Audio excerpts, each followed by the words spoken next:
بسم الله الرحمن الرحیم د څلور زر لغاتونو په سلسله کې د لومړي کتاب لسم درس د لغاتونو برخه. لومړی لغت چې ده benefit په معنا د ګټه، فایده یا فایدهمن یا مفید. Being able to fly is a good benefit to birds. یعنی د الوتونکو یا مرغانو لپاره د دې توانایي درلودل یا د الوتلو توانایي درلودل یو ښه مفید شی ده. Being able to fly د دې توانایي درلودل یا د الوتلو توان درلودل is a good benefit یو ښه فایده یا ګټه ده to birds د الوتونکو یا مرغانو لپاره. نو benefit په معنا د فایده یا ګټه یا هم مفید شی. certain په معنا د یقیني یا باوري. I'm certain the zebras have strips. یعنی زه په دې باوري یا یقیني یم چې د زیبراوې چې دي یا هم هغه وحشي یا ځنګلي خرونه چې دي دغه strips یا کرښې لري. I'm certain زه مطمئن یا یقین یم د زیبراز کوم زیبراګانې چې دي have strips کرښې یا هم strips یا د کرښې یا ټاپې لري. chance په معنا د فرصت یا chance. I had a chance to see the Roman Colosseum last summer. یعنی ما د چانس درلوده یا تیر پسرلی می د چانس درلوده ترڅو د رومان کولیزم یا هغه د ورزشي میدان چې ده هغه ووینم. I had a chance to see ما چانس درلوده چې ووینم د رومان کولیزم د رومان کوم ورزشي میدان چې د last summer تیر پسرلی. نو چانس په معنا د فرصت یا هم چانس فرصت دی ته وایي. effect په معنا د تاثیر یا نتیجه یا تاثیر درلودل په شی باندې. The medicine had a good effect on the boy. یعنی په غلک باندې کومه دوا چې ده ښه تاثیر درلوده. The medicine had دوا درلوده a good effect یو ښه تاثیر on the boy په هغه غلک یا ورکې باندې. effect په معنا د تاثیر درلودل. essential په معنا د ضروري. It is essential to have oxygen when you scuba dive. یعنی کله چې په د اوبو لاندې ځي کوم سکوبا دایو ماسک چې ده د دغې لپاره اکسیجن چې ده ضرور ده. It's essential to have دا ضروري ده چې ولري اکسیجن when you scuba dive کله چې د اوبو لاندې ځي یا د اوبو لاندې ووسي. نو essential په معنا د ضروري. far په معنا د لرې. It's far going from the east coast to the west coast of America. یعنی دا ډیره لرې خبره ده یا لرې ده چې د ختیځ ساحل څخه لویدیځ ساحل د امریکا ته لاړ شو. It's far going from دا ډیره لرې خبره ده یا ډیره لرې ده د east coast to the west coast of America چې لاړ سو له ختیځ ساحل څخه لویدیځ ساحل د امریکا ته. نو far په معنا د لرې. focus په معنا د تمرکز کول. My mom always help me to focus on my school work. یعنی زما مور همیشه ما سره کومک کوي ترڅو چې په مکتب په کارونو کې تمرکز یا متمرکز اوسېږم. My mom always help me زما مور همیشه ما سره کومک کوي to focus on my school work چې فوکس وکم یا تمرکز وکم د خپل مکتب په کارخانګي یا کار باندې. نو فوکس په معنا تمرکز. function په معنا د وظیفه. The function of flashlight is to help you see in the dark. یعنی د flashlight یا د بجلی وظیفه دغه ده چې تاسو ته په د شپې کې تاسو ته کومک کوي چې شپه کې لار ووینئ یا څه ووینئ. The function of a flashlight د بجلی وظیفه دغه ده is the to help you چې کومک کوي see in the dark له تاسو سره چې ووینئ په شپه کې. یعنی د بجلی وظیفه دغه ده چې په تاسو سره کومک کوي چې په شپه کې څه ووینئ. نو function په معنا د وظیفه. grass په معنا د واښه یا شین بوټی. The grass looked so soft and green.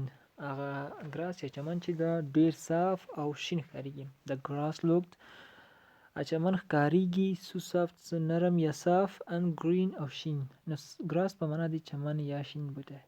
واښه. guard په معنا د محافظ یا ساتونکی. The police officer would guard us from any harm. یعنی د پولیس افسر چې دا موږ به وساتي له هر یو ضرري شي څخه. د پولیس افسر چې دا ګارد وبساتي موږ from any harm له هر زیان یا مشکل څخه. نو ګارد په معنا د محافظ یا ساتونکی. image په معنا د تصویر یا عکس. The image of your eye was very clear. د هغې د سترګو تصویر چې دا ډیر صاف یا صفا و. the image of her eye د هغې د سترګو تصویر چې ده یا عکس چې ده was very clear ډېر صفا و. immediate په معنا د ژر یا په بیړه.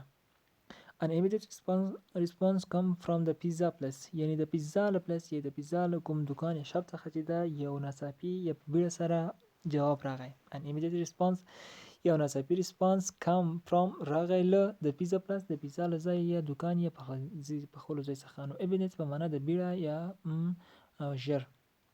primary په معنا د اولیه یا لومړنی یا هر څه چې اول وي دغه ته موږ وایو. his primary thought are about money د هغه لومړنی فکر چې ده د پیسو په باره کې ده. his primary thought د هغه لومړنی یا اولی فکر چې ده are about money د پیسو په باره کې ده. نو primary په معنا د اولی یا هم لومړنی.